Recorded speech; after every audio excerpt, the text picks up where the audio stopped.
मैं घर से गुस्से में बड़बड़ाते हुए निकल आया था और बस स्टैंड की तरफ आगे बढ़ने लगा। मैं मन ही मन बढ़ा रहा था, पता नहीं कितने पैसे छुपा के रखे हैं, लेकिन मेरे लिए एक बाइक नहीं ले सकते।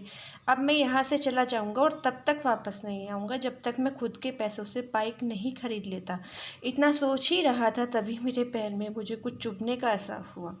नीचे देखा तो समझ आया कि जल्दबाजी में मैं पापा के जूते पहन आया हूँ।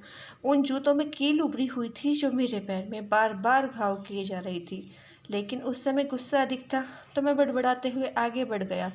एकाएक मुझे याद आया कि मैं पापा का पर्स भी साथ ले आया हूँ।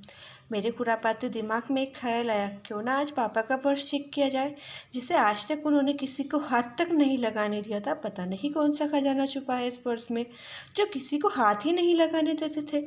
जब मैंने पापा का वह पुराना पर्स खोल के देखा तो उसमें पैसे तो नहीं मिले, लेकिन पैसों की जगह एक डायरी रखी हुई थी।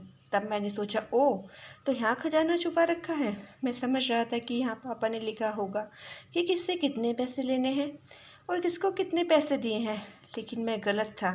जब मैंने उस छोटी सी डायरी का पहला पेज खोल कर देखा तो वहाँ पर जो कुछ लिखा था वह थोड़ा सीरियस कर देने वाला था। डायरी में जो लिखा था उसे पढ़ने के बाद मेरे चेहरे पर जो एक्सप्रेशन थे वह गायब हो चुके थे, क्योंकि डायरी में वैसा कुछ नहीं था जैसा मैं सोच रहा था। वहाँ पर उन पैसों का हिसाब लिखा हुआ था जो अलग अलग कामों के लिए अलग अलग लोगों से उधार लिए गए थे। उस लिस्ट में कंप्यूटर के नाम पर भी पैसे लिए गए थे। कुछ यूँ लिखा था, 45,000 बेटे के कंप्यूटर के लिए। यह वही कंप्यूटर था जिसे मैं आज तक यूज कर रहा हूँ, लेकिन मुझे यह पता नहीं था उस कंप्यूटर को ख़रीदने के लिए पैसे कहाँ से आए थे। लेकिन आज पता चल रहा था। मुझे आज भी याद है जब मैंने पहली बार कैमरे के लिए जिद की थी, जो मेरे पापा ने मुझे एक हफ्ते बाद मेरे बर्थडे पर ला कर दिया था, जिसे देखकर मैं तो बहुत खुश था और मुझे देखकर मुझसे कहीं ज़्यादा कोई खुश थे तो वो थे पापा। अब मेरे चेहरे से गुस्सा एकदम गायब हो गया था। जब आगे का पन्ना पलटा तो वहाँ पर कुछ विशेष इच्छाएं लिखी हुई थी।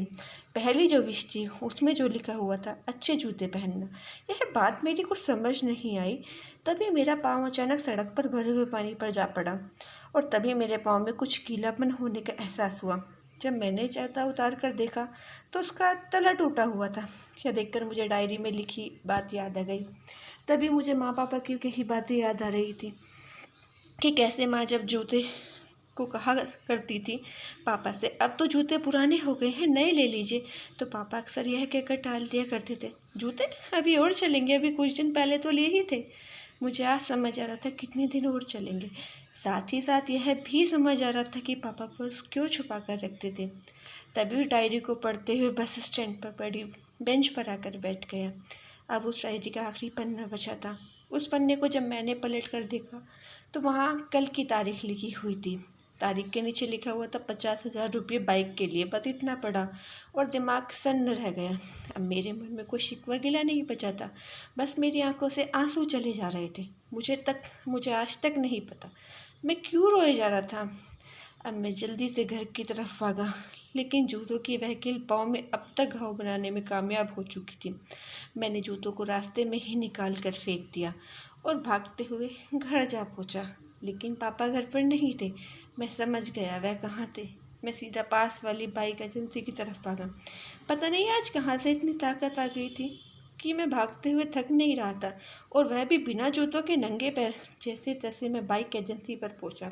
पापा वहीं थे। मैंने पापा को दौड़कर गले लगा लिया और मेरी आंखों में आंसू रुकने का नाम नहीं ले रहे थे। पापा को समझ नहीं पा रहे थे कि आखिर हो क्या रहा है, मैं क्यों रो रहा हूँ। मैंने कहा, पापा मुझे मोटरसाइकिल नहीं चाहिए, आप अपने लिए जूते ले लीजिए।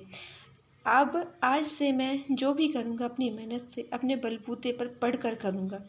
यह कहानी उन फादर्स को समर्पित है जो अपने परिवार के लिए जी जान से काम करते हैं, खुद की इच्छाओं को मारकर अपने बच्चों के सपनों को पूरा करते हैं। अगर आपको ये कहानी अच्छी लगी हो तो चैनल को सब्सक्राइब और वीडियो को लाइक और शेयर ज़रूर करें। धन्यवाद। नमस्कार।